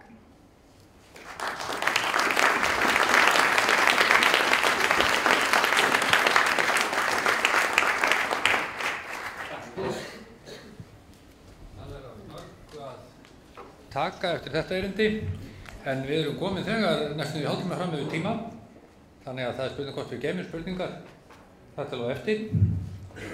En næsta í þessu tilfelli, það gefst nú svigrúm á eftir, það er eitt erindi eftir fyrir hlé og það er sem sagt Finnur Guðmundsson Olgursson með erindi steyping götu framfara, náttúruleg byggingarlist frá sjónarmiði róttækra umhverfisfræða. Og já, þannig að gjörðu svo vel, Finnur. Takk fyrir það, hér er ég komin. Já, ég er ekki með neitt myndefni, þannig að þið verður bara, ég veit að allan langar í kaffi en haldið innflyttingunni örlítið lengur. Ég er kannski með einhvers konar látbragð svona til þess að augun fari ekki að flötta of mikið. En já, góðan daginn, ég heiti Finnur Guðmundsson og ég fæst við ýmislegt. Ég held ásamt fríðum hópi fólks umhverfisverndar vefsíðunni grugg.is gangandi, ásamt því að vera nokkur nýbyrjaður að nema landfræði í háskólanum og svo legg ég stund á smíðar og svona almennt alls konar. Það er svona hálfu undarlegt fyrir mig að vera mættur hérna á þetta stórskemmtilega málþing sem er torfhús og vera í raun og veru stattur hérna upp í pontu að tjá mig því að í sannleika sagt gæti það sem ég veit ekki torfhús fyllt lítið svarthol en ég get glatt ykkur með því að ég er ekki komin til að tala torfhús sem slík eins og ég hefði í raun og veru farið á torfhleðslu námskeiði sem mér langaði á en glemdi alltaf að skrá mig á. En það er þó alls ekki svo að ég hafi ekki áhuga á torfhúsum.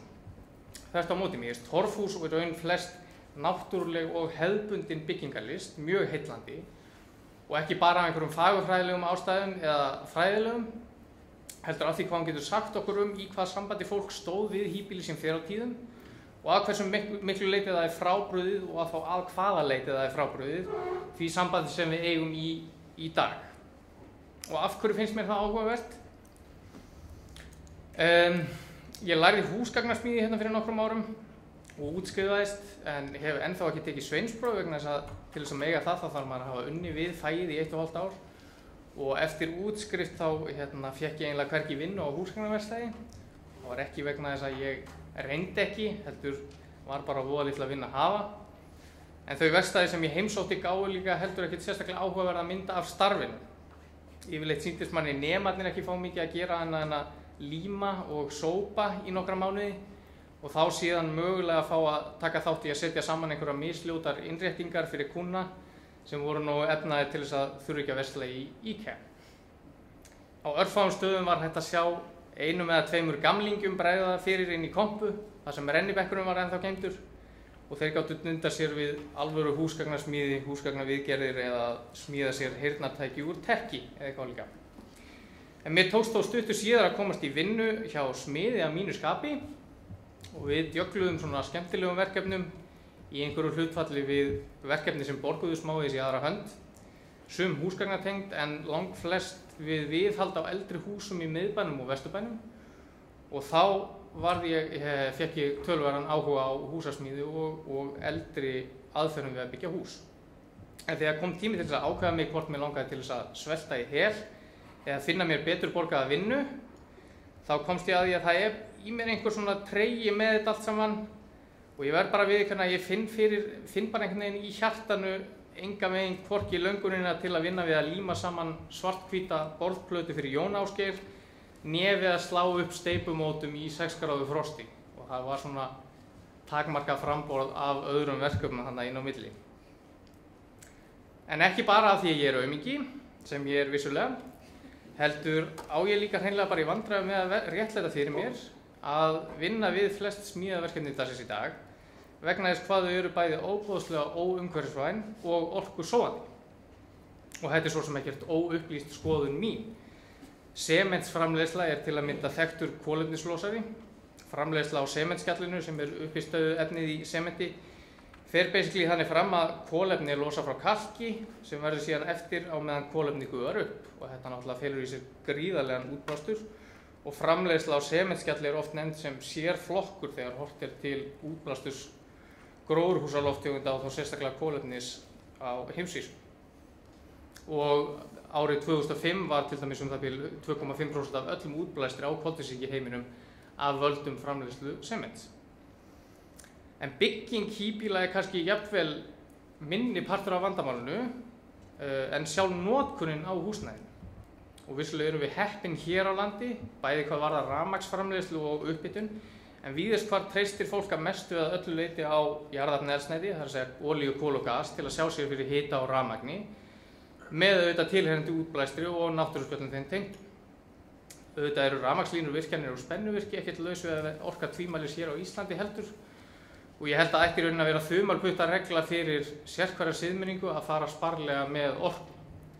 Við virðumst nefnilega að þurfa að borga fyllir í ansi dýru verði þegar barþjónninn lokar loksins á reikningin. En þetta er heldur ekkert ný uppgötvun hjá mér, hvernig iðnvæðingin, steinsteypan og kerfin sem tengjast húsunum okkar hafa gjörbreytt sambandinu okkar við vinnu, heimilið, umhverfið og að sjálfsögðu hvort annað.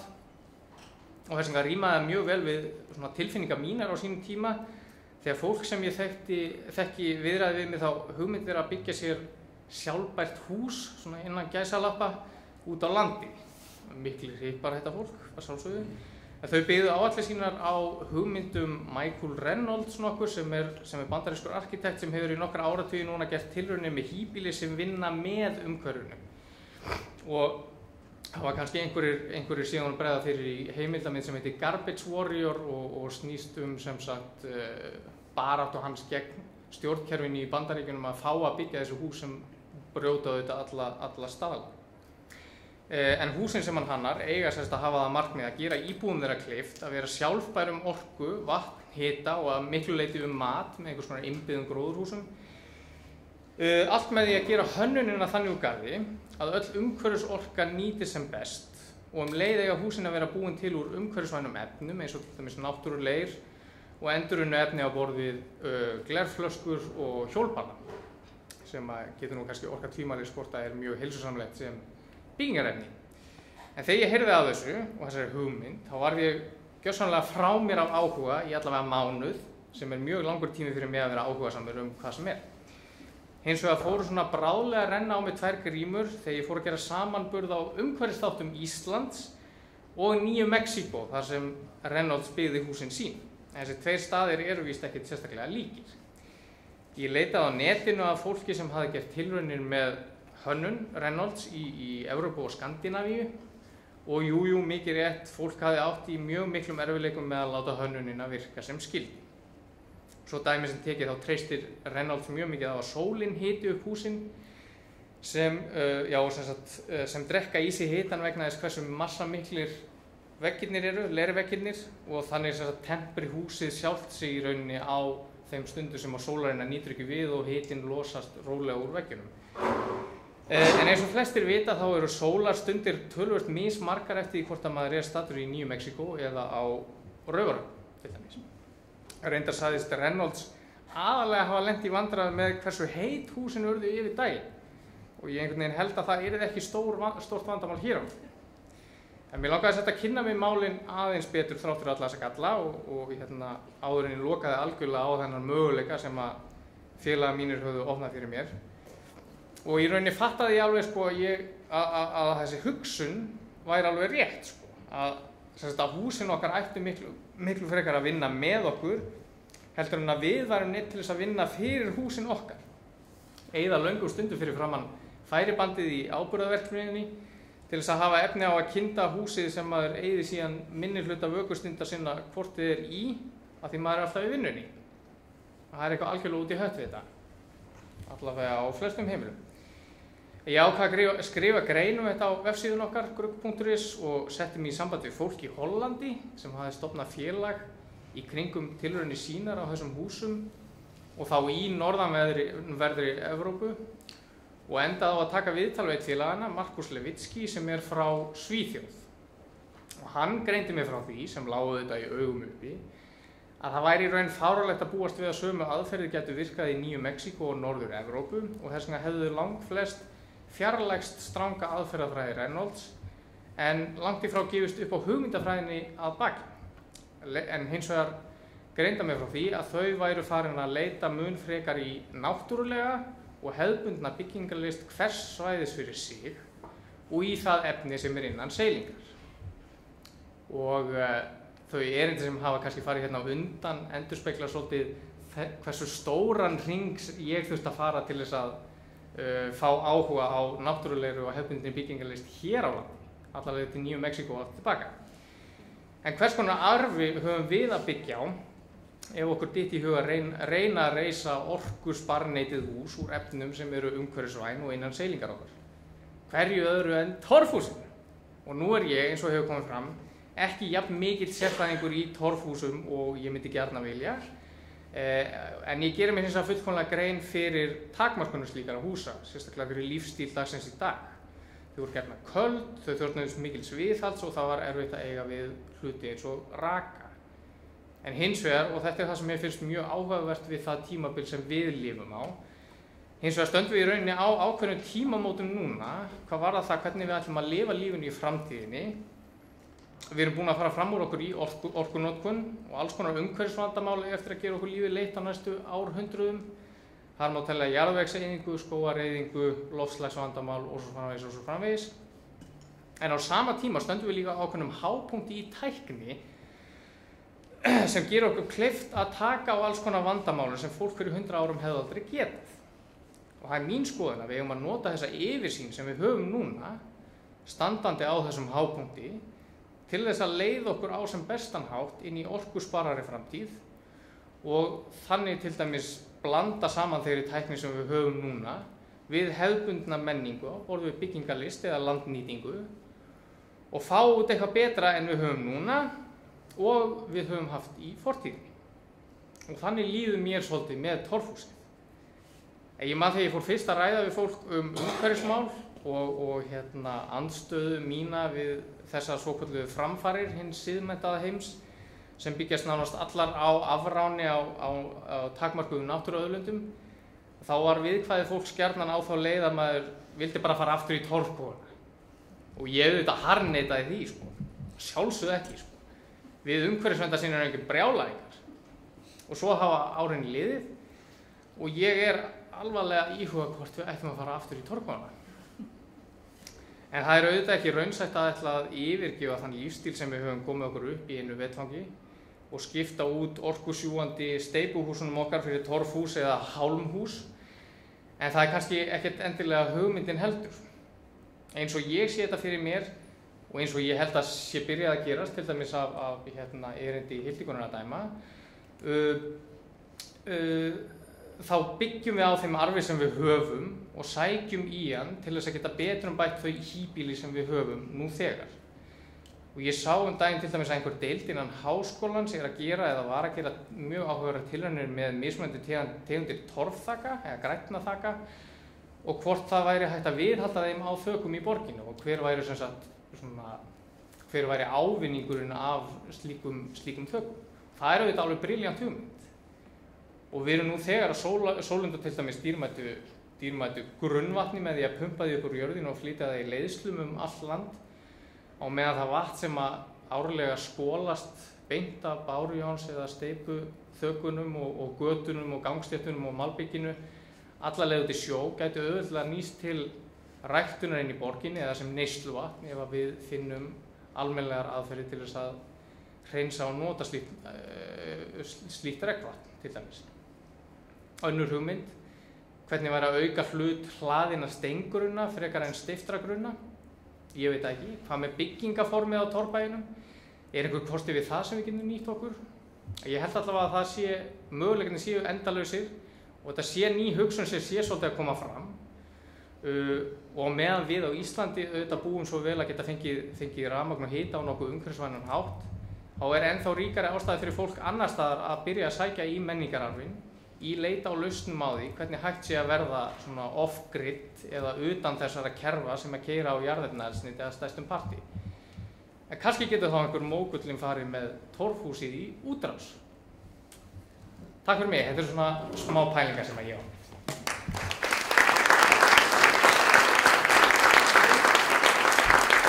Ég ekki bara að geyma spurningar. Jú, það nú einfalt út af því að við erum bara svolítið tæmur tíma, við erum geymið spurningar, þetta eftir kaffi. En ég held við endur kannski með því að það er alltaf mjög margt sem að sækja til torfbæjarins sem við vistvænar byggingar í samtímanum, bæði hvað sem þetta verktækni, fagurfræði og nýting á landi og svo framvegis, ráðunum. Og það sem við erum að lýsa eftir, við erum að vísa eftir því að þessi arfur sé ekki vængstýrður ónæmisvegri, heldur fjöltóra sáværi kynfæri. Það er það sem við förum með þá hugsunin í kaffinu.